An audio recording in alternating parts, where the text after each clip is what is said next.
When I was around 10 years old, some 25 years ago, my father shouted to me for the first and only time.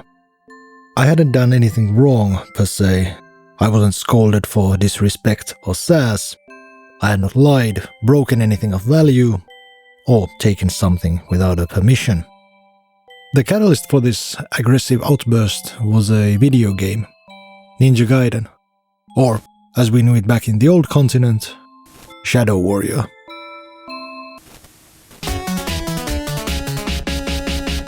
This game is lauded by many as one of the greatest classics of the 8-bit console era, yours truly included. One of the best, if not the best, action platformer there is. Tight controls, amazing soundtrack, great gameplay, varied levels, ambitious presentation, and a great art style. There's a lot to love. But Ninja Gaiden is also filled to the brim with classic 8-bit bullshit bound to shave at least a couple of months from your lifespan. A spiteful and vindictive experience only a few games can rival in malice and honest-to-God frustration.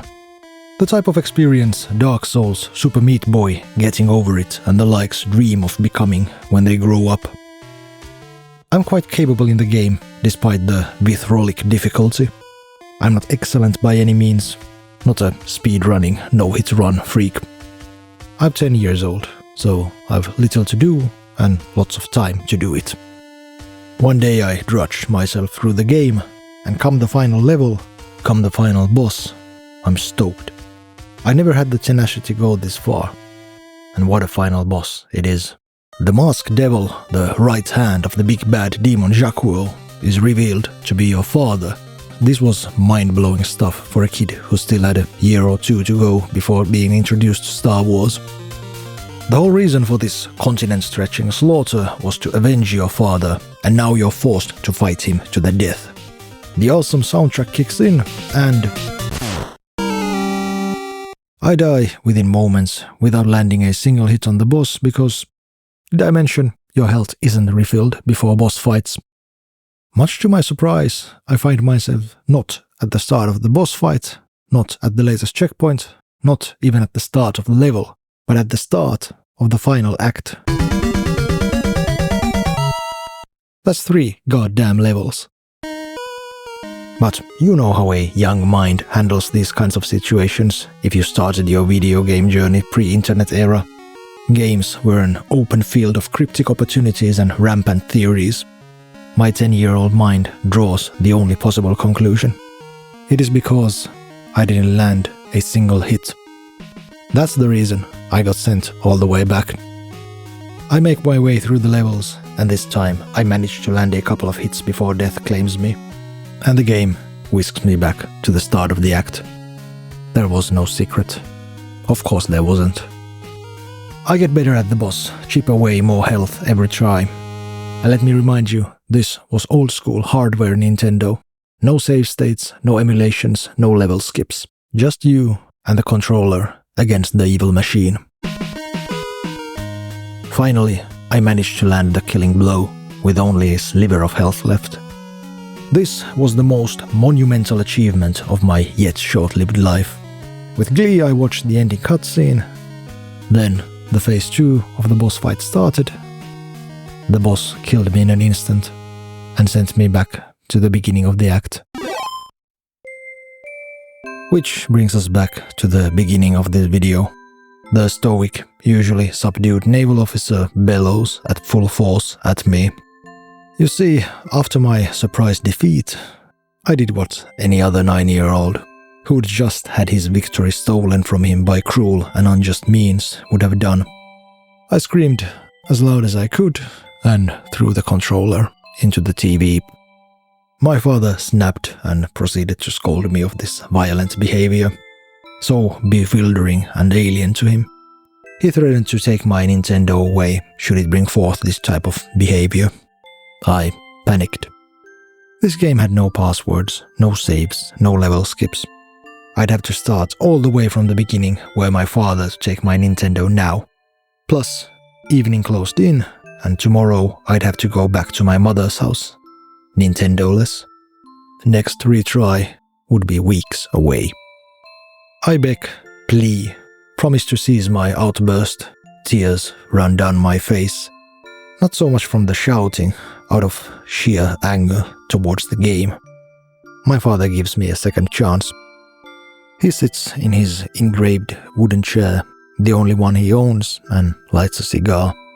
This is how I remember him, how he's etched into my mind's eye. The ornate wooden chair clad in red velvet. My father sits, legs crossed. Right leg over the left, book in his right hand, a cigar on his left. The sword-shaped ashtray lies on his left, a drink cart on his right. So for the rest of the evening, I proceed to bash my head against the digital brick wall, my father's keen eye fixated on me, to make sure I remain on program, as promised. It takes me many tries more to beat the end boss. I get sent back at least a dozen times. I hiss, growl, grunt, and write at the screen, but I don't throw anything. I keep my volume at check, just as I promised. My father doesn't move from his chair for what seems like hours. Books, drinks, and cigars are all the entertainment he needs. Later, my father brings me dinner. Grilled cheese with tomato and onions on the side. The one he always makes me. He leaves the food on the floor next to me. We don't have a dinner table anyway. Come bedtime, he brings me a mattress, some blankets and pillows, and we build a fort. I beat Shakuo on the first try, after my fort upgrade. My father comes running, beckoned by my glee. He arrives just in time to witness the third phase of the boss kill me. My father, bless his soul, understands the dire nature of the situation and the almost biblical amounts of bullshit his son has put himself through this day. He says not a word, but brings another mattress, some blankets, some pillows. He builds an extension to my fort. My fort has just been upgraded to our fort. He sits next to me, covered up in blankets. It takes me a few more tries to beat the third, and thank God, the final boss. It's hours after my bedtime, and my father is sound asleep inside our fort.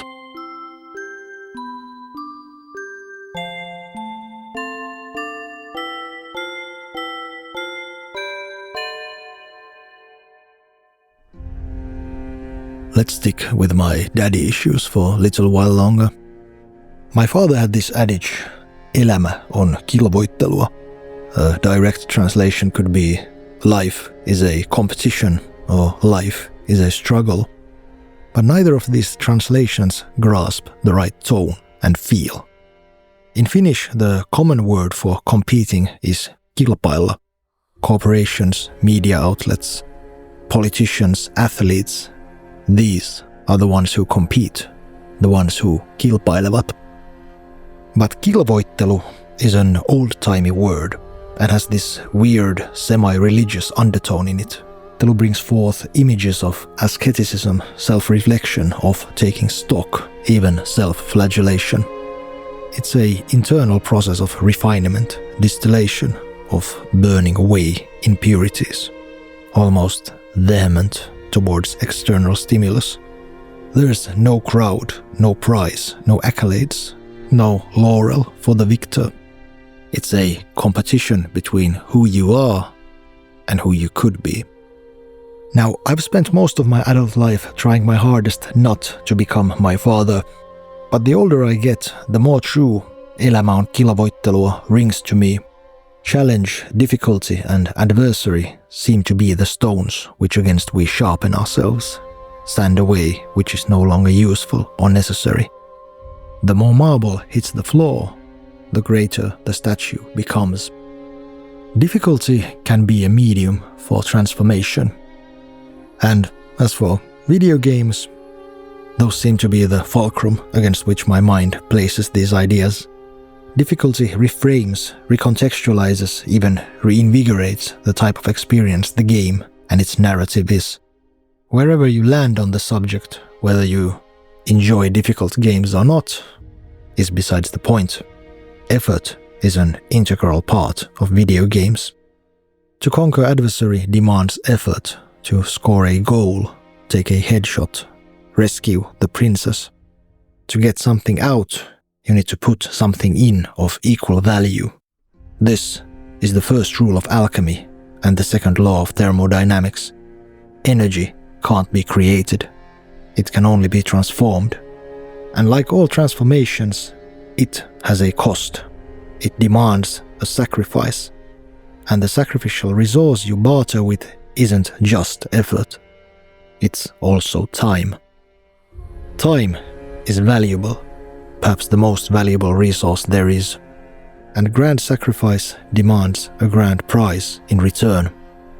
So when the burning need to rage quit creeps to the forefront of from the darkest depths of my lizard brain, it's not the insurmountability of the task at hand that bothers me, the cruel and arbitrary nature of my defeat. It's the sudden, crushing doubt of the futility, the feeling of wasting time, like I'd been tricked into a foul deal.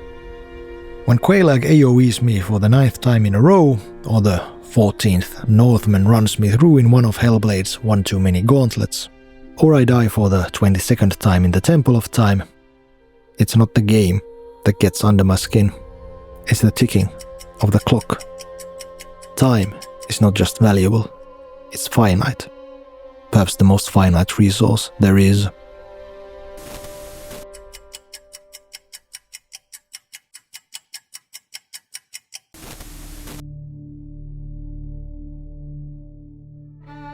I believe there is a right way to experience a game. The opportune mindset, ambience, pace, setting, difficulty. A Goldilocks zone of your own, just right for you. How you play a game dictates what you get out of it. Some games are easy to get into, some demand the right state of mind, some effort, sacrifice. To receive, you have to give. They won't give up their boons without some coaxing. Difficulty is hard to get right. Too much and the frustration breaks the immersion. There is only so much torment you can take once you get stuck. You grind, do meaningless side quests, try to stack the odds at your favor. Like a car stuck in the skid, you push, wiggle the car to gather momentum. Exert enough effort and the car will move and the journey can continue. Setbacks are a part of every journey, but rarely the moments you look forward to. Not enough friction and you just smash square to win. You don't engage with the mechanics, you're not gripped, challenged. You plow through the experience. Nothing feels earned, poignant. The embodiment of the narrative breaks. I finished The Witcher 3, Horizon Zero Dawn, and Metal Gear Solid 5 almost back to back. I never found my Goldilocks zone with any of these games. I played them during a time I had very little time of my own. That occasional small window between 9 PM to 10:30 when my daughter was sound asleep, and it didn't matter how much decapitation and nightmares I filled my living room with. So what happens when you pair limited time resources with games that are by design sprawling, overflowing with content, massive in both their reach and expanse? You rush it. You run through the experience. You draw a straight line from A to B and don't stop to smell the war-torn post-apocalyptic roses. You don't take your time to hike the mountains of Kaer Morhen, sail the seas of Ardskellig, skulk in awe through the fallen California, indulge yourself in the mastery of the military-industrial complex. You skip the side quests, rush through the main campaign. You take only one look at the 100 of symbols, arrows and points of interest on your map. As you marvel at the insanity bestowed upon you, you choose the easiest difficulty setting available and get cracking. Why did I do that? Choose the path of least resistance. A setting by all intents and purposes, well under my skill set. Time. The tick of the clock. It's always the goddamn ticking of the clock. I wanted to move forward with these games in a pace faster than the genre really allows. On higher difficulties, you get your ass handed to you in no time flat without proper amounts of experience, resources and loot. These games force feed the side content to you since the main campaign doesn't give you enough to go by. You'll find yourself against a brick wall if you don't exhume every possibility to bolster your might. But what if you don't need content? What if you don't want more things to do? What if you're not looking to pass the time? Chores to fill and worlds into which escape to. Fetch quests and copy-pasted dungeons tucked between thousands of procedurally generated NPCs and dialogues, each one shot with the exact same 2 camera angles, over and over again. What if you just want to find something that sticks with you after you put down the controller? All these games have amazing moments, be they from story, gameplay or atmosphere, but it's not these things they excel in. It's the scope. The thing that makes the Wild Hunt so incredible, so unfathomable, is there's so much of it, and most of it's pretty decent, even excellent at times. The world is the star of the show. But if you don't fill your log with quests and treasure hunts and immerse yourself in the world, if you don't engage with the game's mechanics by the blessing of the lower difficulty, what are you left with? When you strip these games from their scope and grandeur, they reveal themselves to be an ocean wide, puddle deep. This is not a critique of the games per se, it's just the nature of the beast. I daydream one day I'll replay the Wild Hunt on Death March, complete Horizon Zero Dawn on Survival, and master MGS5 on Legendary. I'll wander through the groves of the forests and meadows of the hills. I'll remove the HUD. I'll take my time. I'll sneak through enemy camps in search of loot and salvage. I'll loiter the city streets, take in the hustle and bustle. I'll submerge myself in the intricacies of the gameplay, not spam my way to victory. I'll hike the mountains of Kaer Morhen, sail the seas of Ardskellig, carefree. The ticking of the clock will fade away. One day, I'm gonna do it right. But the odds are, I'm not. In all likelihood, I won't pour plus 300 hours into games I've already finished, just to find some sort of closure with them. Plus, I can crank up the difficulty and starve myself of resources all I want, and these games still won't play like I wish them to. These games are unwieldable without their little minimaps, their dotted paths, tiny arrows on the screen, the markers and quest signs on the map. You can't maneuver these vast lands without the constant stare at the upper corner of your screen. The carefully curated street signs aren't there to be read. The towns and cities boil down to cryptic mazes, points of interest into foreseeable happenstances in the digital wilderness. This huge world amounts to little less than a mere backdrop. It's sad the way these games are crafted and designed makes these worlds, curated with such devotion and care, kinda obsolete. No amount of fiddling with damage multipliers can change that.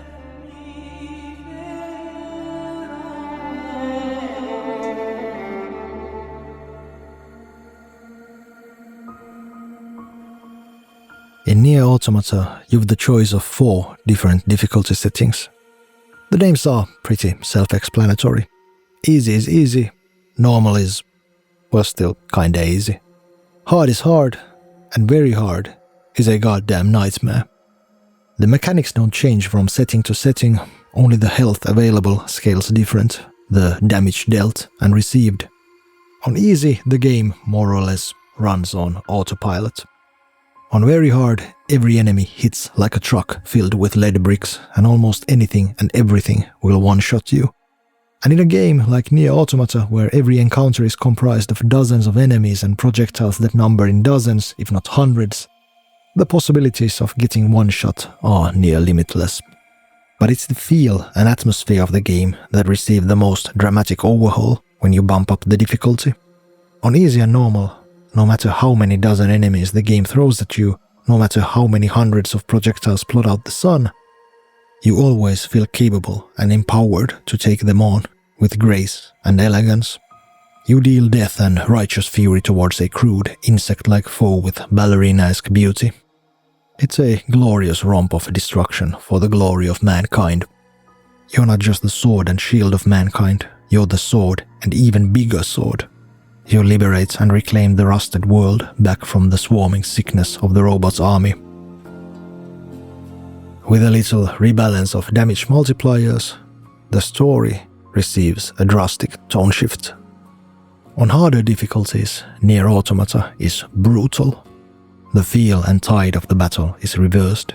You are swarmed, trampled to the ground by an overflowing, overnumbered, overpowered opposition. Every moment devolves into a constant battle for survival, where you scrape by with the skin of your teeth. The empowerment is gone. You're left but desperation and a growing certainty of the futility of the task at hand. How long can you fight this losing battle against an enemy that is by all accounts endless and omnipresent? Why go on?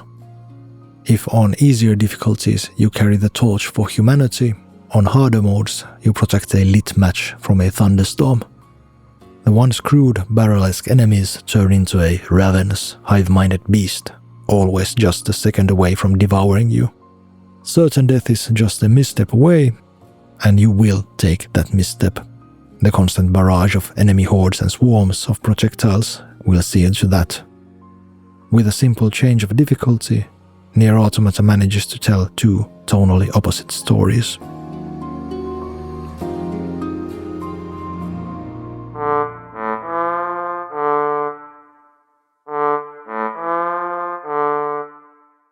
Picture your favorite scene in a horror movie.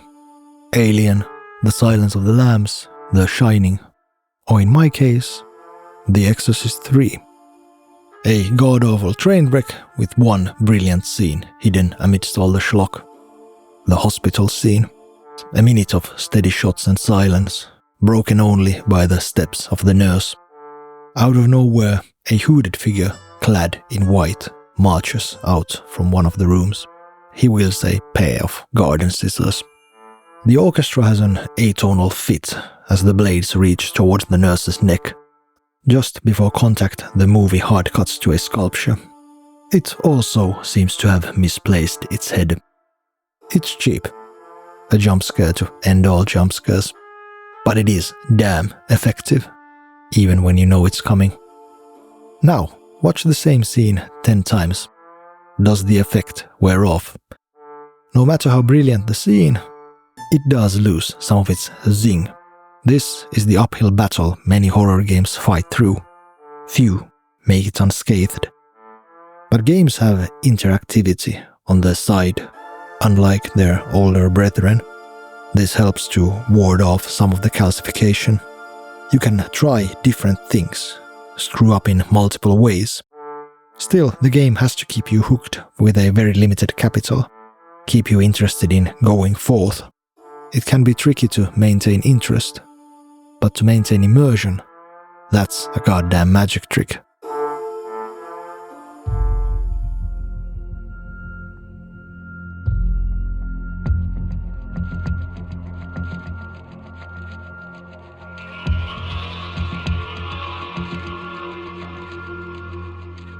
I died once on my playthrough of Amnesia, A Machine for Pigs. When I played through Soma, some would argue the spiritual successor to the Amnesia franchise, I died many times. More on that in a minute. These games hold their fair share of similarities. Both are atmospheric first-person horror experiences where stealth and quick feet are your only aid against an array of monsters eager to maul you. A Machine for Pigs has horrifying undead pigmen. Soma has horrifying undead nautical biomechanical monstrosities. You want to avoid both in equal measures. You solve puzzles and explore dim-lit corridors. You try to understand what the hell is going on in the plot and search a way forward. And then, before you, lays a murderous thingy, often just between you and the path you hope to take. You skulk in the shadows and wait for the danger to pass, find an alternative route, or just make a run for it. Hey, you have legs, at least for the time being. Might as well use them before somebody chops them off. Soma is the better one of the two games. The narrative has more depth, The puzzles feel less like inconsequential padding. The levels are varied and the enemy encounters more intricate. Compared to A Machine for Pigs' stilted piglets, Soma's monsters have so much more meat to them. They all look, behave and move different. They demand altering approaches to get by. They have names, backstories, some narrative function.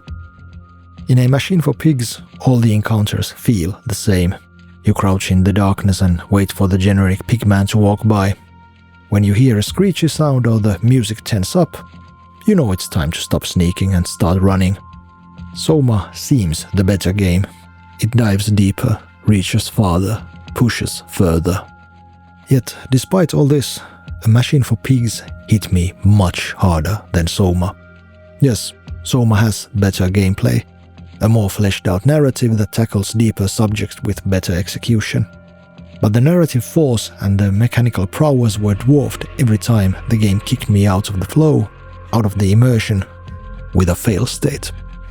Every repeat takes something away from the sequence. Every repeat takes you more out of the story, out of the world, the experience, the immersion. In the end, you just execute a predetermined set of controls to conquer a binary fail state to proceed. You no longer drench yourself into the carefully curated experience. 7 retries for a sequence is a lot more than 1, and 1 is a hell of a lot more than 0. A Machine for the Pigs felt all the time as if I'd just barely managed to scrape by the skin of my teeth. That it was a matter of milliseconds I'd managed to escape the wicked things grasping for my neck in the darkness. When the line between life and death was drawn, I was just barely able to haul myself on the better side of that line. A seamless, uninterrupted stream of those near-miss moments. Soma, not so much.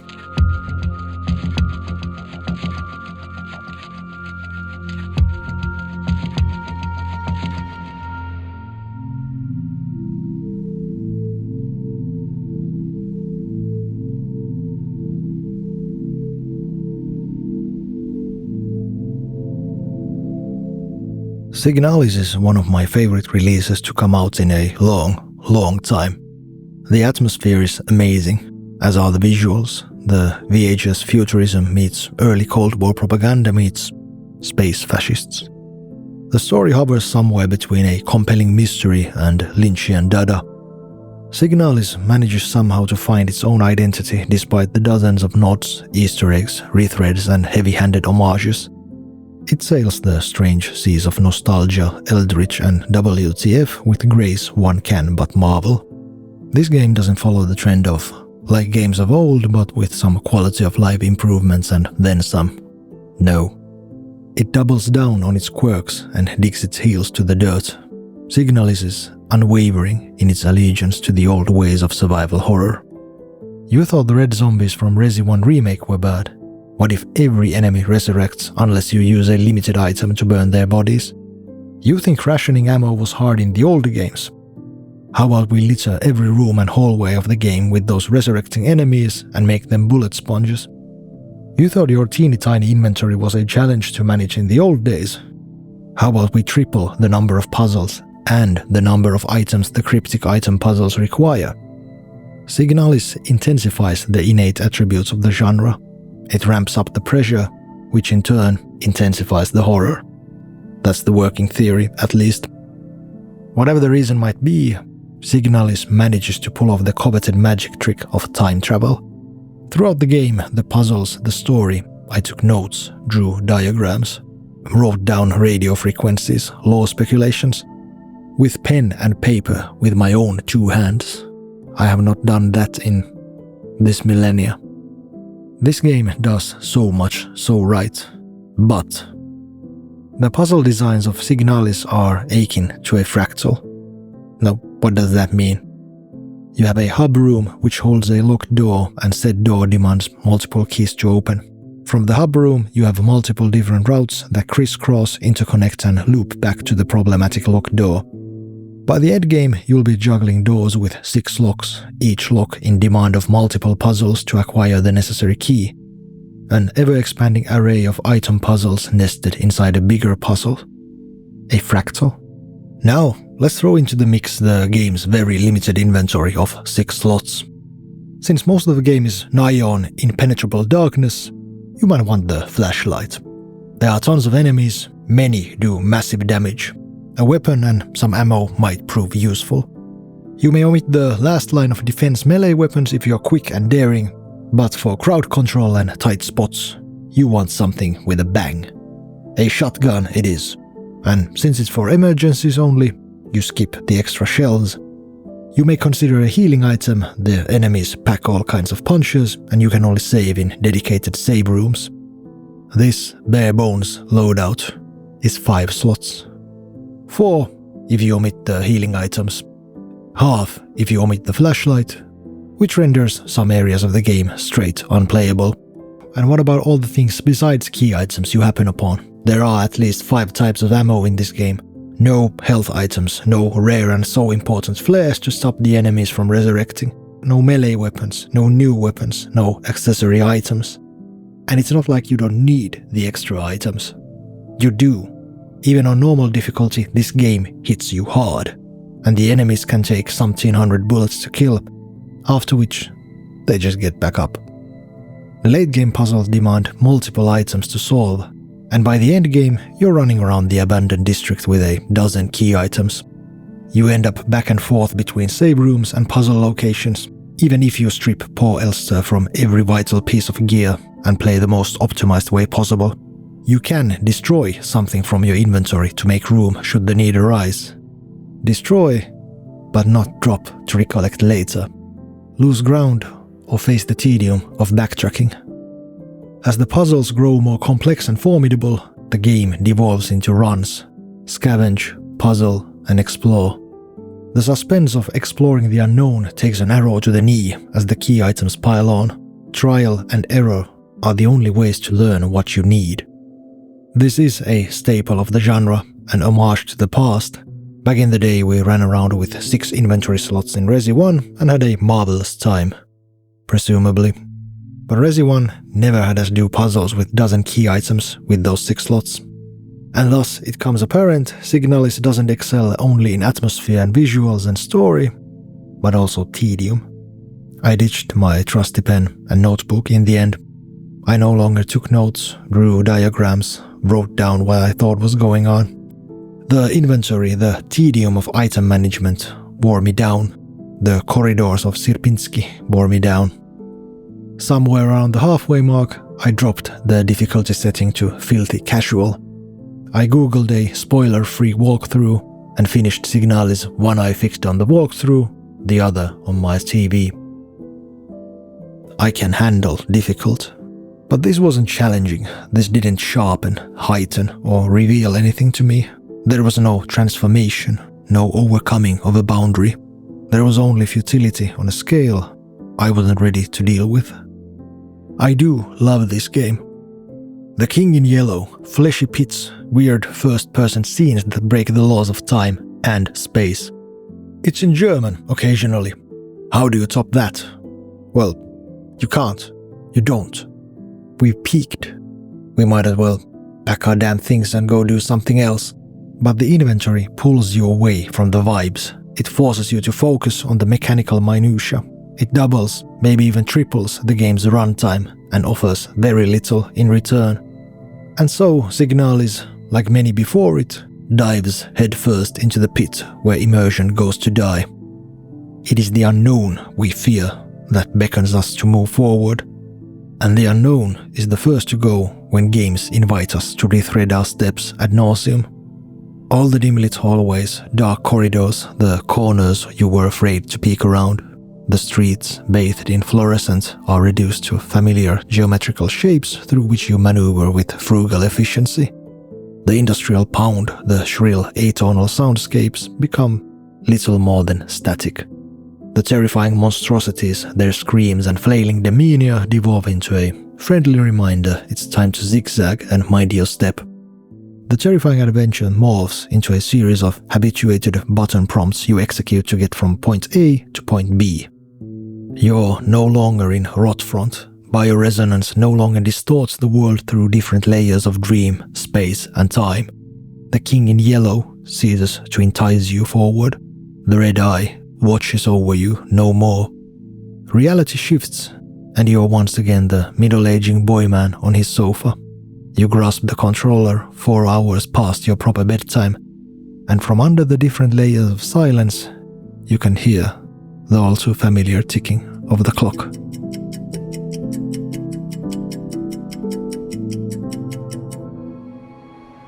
So, difficulty can be a medium for transformation. It can alter how you approach and interact with the games. Its gameplay, systems, the flow of the experience. It can reframe the narrative, tilt the atmosphere towards something not present on easier difficulties, and it can shatter the experience if not implemented well. The way you perceive the world transforms the world you perceive. So, how much tribulation does it take to shatter the fourth wall? Can suffering change your very nature? Difficulty is front and center in the experience in the contemporary From Software titles. It is the lens through which these games are to be viewed, the language they speak, the only language. There is no difficulty selection, no way to dial down the torment. It is what it is. In Mario we jump, in Doom we shoot, in Bloodborne we die. These games are fast-paced, relentless in their onslaught, and demand a level of commitment often overwhelming. It's humbling how much you can suck in these games when you begin your journey. It can be a shock for newcomers how far these games are willing to push you, how much effort they require, how great is the sacrifice they demand. And then there's Dark Souls.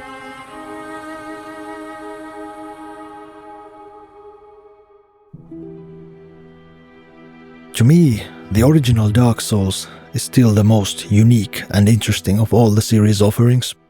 The most unique, the most interesting, but not the best. Most days, I kinda hate it. A bit. A lot, on some days. It's janky, oddly paced, unfair, unbalanced, unrivaled in its capability to make me curl up into a ball and cry. It's a game I love and adore as long as I don't have to sit down and actually play it. Perhaps for this exact reason, it's the one Soulsborne game I'm most obsessed with. The game I'm most obsessed with, period. Why does this game, regardless of how you feel about it, reach so deep under your skin? There's more grandeur in the later installments, more bombast, bigger set pieces, better graphics, awe-inspiring moments, more intricate creature design, less janky gameplay, variety of builds to suit more playstyles, more weapons, items, buffs, mechanics and abilities, enthralling narratives and themes executed and used better. If you discount the interconnected world, the original Dark Souls has little to offer compared to its sequels, it seems. The ebb and flow of the combat also feels different. There's more action and aggression in the later games. Encounters demand timed parries, rolls, specific reactions to conquer. The latter games are more mechanically difficult. They demand you to conquer physical challenges to see the credits roll, deflect, evade and counter 10-hit combos with timing windows that span as little as a couple of frames. The Orphan of Kos is difficult, as is Slave Knight Gale. Sekiro is just difficult through and through. To best, they demand a great deal of reflexes, experience with enemy behavior, attack animations, weaknesses, buffs, knowledge of builds and strategy. Knowledge you can only gather through trial and error. You need to train, try different things out, hone in on the gameplay, distill impurities, sand off the unnecessary. From Software has moved towards this direction for the last decade and a half. Dark Souls feels different. There are builds, stats, levels, maneuvers, timing, proper action and reaction, the do's and the don'ts. It's a third-person action RPG. For the uninitiated, it's identical.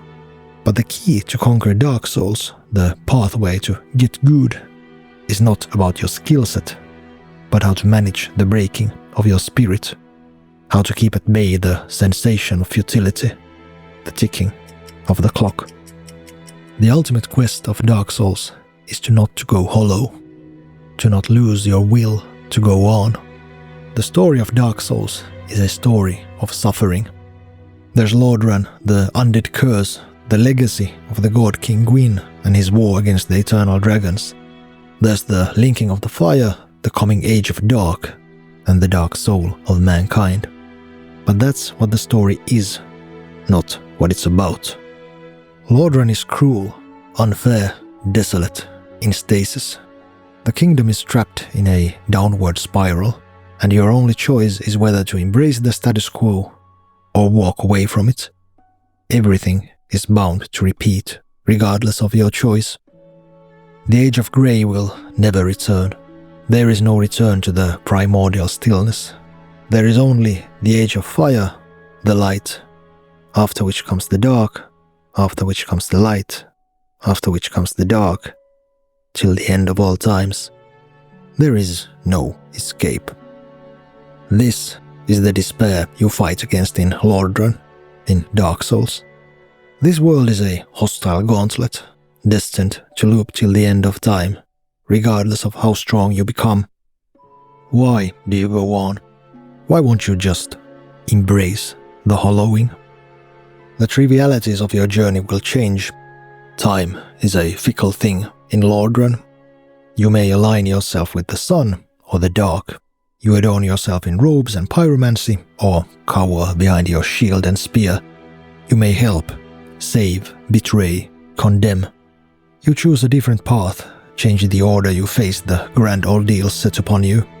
Which bell do you ring first? The one in the tower, or the one far below the depths? Which of the four lords will fall first? The specifics change, but the story remains the same. You will set out for your quest. You will fail, over and over again. You lose your way, you break, and you will lose hope. You will suffer, but with enough will, courage, or just plain old stubbornness, you will rise. You will once again find your way, and you can overcome this suffering. That's what Dark Souls is about. Through all the cruel bullshit, the Basilisk Curse, a broken sword when you reach the bottom of goddamn Blighttown, the Cabra Demon, the Golden Archer Knights on the pathways of Anor Londo, the stretchy ghost thingies who kill you through walls, this story remains true. There's a reason why many find this game so curative, why these games have helped people through dark times. They force you to remember the truth. Within yourself, at all times, you have the means to not only bear tribulation, but to overcome it. To transform yourself into something more than you were before. That is what these games, this game more than any of them, teach you. How to suffer. How to bear suffering. And since pain is a fundamental reality of our existence, that is one hell of a skill to master. What could be better use for your time?